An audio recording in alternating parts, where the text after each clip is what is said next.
రాజకీయాల్లో మరింత అవకాశం కల్పించే దిశగా తెలంగాణలో ప్రతిపాదనలు తెరమీదకొచ్చాయి. 21 ఏళ్లకే చట్టసభలో పోటీ చేసే అవకాశం కల్పించాల్సిందిగా పిసిసి అధ్యక్షుడు మహేష్ సూచించారు. దీనిపై సీఎం రేవంత్ సానుకూలంగా స్పందించారు. అధికారంలో ఉన్న వ్యక్తుల కంటే ప్రజల శక్తి ఎల్లప్పుడూ గొప్పది అని కేటీఆర్ అన్నారు. దీనికి జెన్జీ అని హ్యాష్-ట్యాగ్ జత చేశారు. ప్రజాస్వామ్యంలో ఎంతటి శక్తివంతమైన నాయకులైనా లేదా ప్రభుత్వాలైనా ప్రజల ఆకాంక్షలకు వారి నిర్ణయానికి లొంగాల్సిందే. ప్రజాశక్తి ముందు ఏ అధికారము నిలబడలేదని కేటీఆర్ స్పష్టం చేశారు.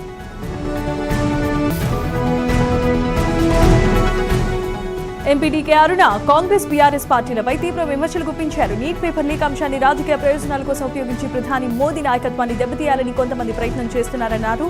గత ప్రభుత్వాలు, ప్రస్తుత రాష్ట్ర ప్రభుత్వాల హయాంలో జరిగిన పేపర్ లీకేజీలపై ప్రశ్నలు లేవనెత్తిన ఆమె రాహుల్ గాంధీ, రేవంత్, కేటీఆర్లపై కూడా ఘాటు వ్యాఖ్యలు చేశారు.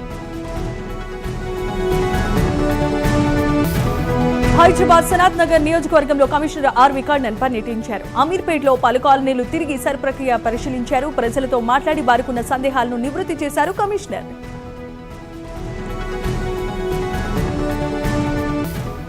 వికారాబాద్ జిల్లా తాండూరు తెలంగాణ గురుకుల బాలికల పాఠశాలలో కార్గిల్ విజయ్ దివస్ ను ఘనంగా నిర్వహించారు. దేశ రక్షణ నిమిత్తం ప్రాణత్యాగం చేసిన అమర జవాన్లకు జ్యోతి ప్రజ్వలన చేసి శ్రద్ధాంజలి ఘటించారు. విద్యార్థులు దేశభక్తిని చాటే ప్రదర్శనలతో ప్రత్యేకంగా ఆకట్టుకున్నారు. మల్కాజ్గిరి మాజీ కార్పొరేటర్ శ్రవణ్ సమావేశం నిర్వహించారు. ఈ సందర్భంగా ఆయన సర్ బిఎల్ఓల నియామకం తదితర అంశాలపై మాట్లాడారు. ఓటర్ల జాబితా సవరణ ప్రక్రియలో భాగంగా బిఎల్ఓలు ఇంటింటికి వెళ్లి ఓటర్ల వివరాలు పరిశీలించడం, అర్హులైన ఓటర్ల పేర్లు జాబితాలో ఉండేలా చూడటం వంటి బాధ్యతలు నిర్వహిస్తారని తెలిపారు.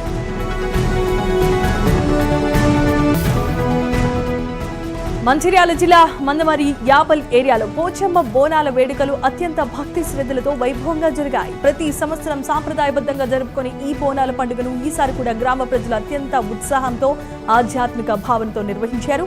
మహిళలు సాంప్రదాయ వస్త్రధారణలో తలపై బోనాలెత్తుకుని భారీ సంఖ్యలో ఊరేగింపుగా బయలుదేరారు. నిజామాబాద్ జిల్లా భీమగల్ మండలం లింబాద్రిగుట్ట శ్రీ లక్ష్మీ నరసింహస్వామి వారిని హైకోర్టు న్యాయమూర్తులు సందర్శించుకున్నారు. ఈ సందర్భంగా స్వామి ఆలయంలో న్యాయమూర్తులు ప్రత్యేకమైన పూజలు చేశారు. ఖమ్మం జిల్లా ఏన్కూరు మండలం కేసుపల్లి గ్రామంలో బోనాల పండుగను ఘనంగా నిర్వహించారు. సకాలంలో వర్షాలు కురిసి పంటలు సమృద్ధిగా పండాలని ఆకాంక్షిస్తూ గ్రామ ప్రజలు, రైతులు గ్రామ దేవతలకు ప్రత్యేక పూజలు చేశారు. మహిళలు సాంప్రదాయబద్ధంగా బోనాలను సిద్ధం చేసి తలపై ఎత్తుకుని మంగళ వాయిద్యాల నడుమ ఆలయాలకు ఊరేగింపుగా తరలి వెళ్లారు. హైదరాబాద్ మలక్పేట్ సీఐ నరసింహపై సస్పెన్షన్ వేటు పడింది. విధి నిర్వహణలో అలసత్వం, అధికార దుర్వినియోగం చేశారనే ఆరోపణలు నిజమని తేలటంతో సస్పెండ్ చేశారు. ఈ మేరకు నగర పోలీస్ కమిషనర్ సజ్జనార్ ఉత్తర్వులు జారీ చేశారు. మహబూబ్ నగర్ జిల్లాలో జూరాల ప్రాజెక్టుకు వరద ప్రవాహం స్వల్పంగా పెరుగుతోంది. ఎగువ ప్రాంతాల నుంచి నీటి రాక కొనసాగుతూ ఉండగా ప్రాజెక్టు నీటి మట్టం క్రమంగా పెరుగుతోంది. ప్రస్తుతం ప్రాజెక్టు ఇన్ఫ్లో 4227 క్యూసెక్కులుగా ఉండగా అవుట్ఫ్లో 33 క్యూసెక్కులుగా ఉంది. ములుగు జిల్లా ఏటూరు నాగారంలో కొత్తగా ఏర్పాటు చేసిన వారాంతపు సంతకు అద్భుతమైన స్పందన లభిస్తోంది. బీఆర్ఎస్ పార్టీకి చెందిన సర్పంచ్ కాకుల మరియు శ్రీలత ఈ సంతను లాంఛనంగా ప్రారంభించారు. రైతులు తమ ఉత్పత్తులను నేరుగా వినియోగదారులకు విక్రయించేలా ఈ ఏర్పాటు చేశారు. జనగామ జిల్లా స్టేషన్ ఘనపూర్లో రాజకీయ వాతావరణం ఒక్కసారిగా వేడెక్కింది. మాజీ ఎమ్మెల్యే తాటికొండ రాజయ్య ఎమ్మెల్యే కడియం శ్రీహరిపై తీవ్ర స్థాయిలో విమర్శలు చేశారు. కాళేశ్వరం ప్రాజెక్టు, దేవాదుల ఎత్తిపోత పథకం, రైతుల సమస్యలపై కడియం చేసిన వ్యాఖ్యలను రాజయ్య తప్పుపట్టారు.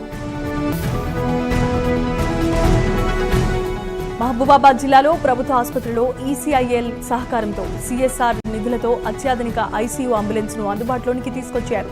ఈ అంబులెన్స్ ను జాతీయ ఎస్టీ కమిషన్ సభ్యుడు జాటోత్ హుస్సేన్ నాయక్ ప్రారంభించారు. తెలంగాణ విద్యుత్ రంగానికి వెన్నెముకగా పనిచేస్తున్న ఆర్టిజన్ ఉద్యోగుల సమస్యలు మరోసారి తెరమీదకొచ్చాయి. తమను రెగ్యులర్ ఉద్యోగులుగా గుర్తించాలని, దీర్ఘకాలికంగా పెండింగ్ లో ఉన్న సమస్యలు పరిష్కరించాలని డిమాండ్ చేస్తూ ఆర్టిజన్ ప్రభుత్వాన్ని కోరుతున్నారు. ఈ నేపథ్యంలోనే హనుమకొండలో నిర్వహించిన అత్యవసర సమావేశంలో ఎన్పీడీఎల్ఎస్ రాష్ట్ర సెక్రటరీ జనరల్ ఇనుగుల శ్రీధర్ ప్రభుత్వం దృష్టికి పలు అంశాలను తీసుకెళ్లారు. ములుగు జిల్లా తాడ్వాయి పోలీస్ స్టేషన్లో జిల్లా ఎస్పీ సుధీర్ రామ్నాథ్ కేకన్ సందర్శించి తనిఖీలు చేపట్టారు. జిల్లాలో పోలీసు వ్యవస్థ పనితీరు, ప్రజలకు అందుతున్న సేవలపై ఆరా తీశారు.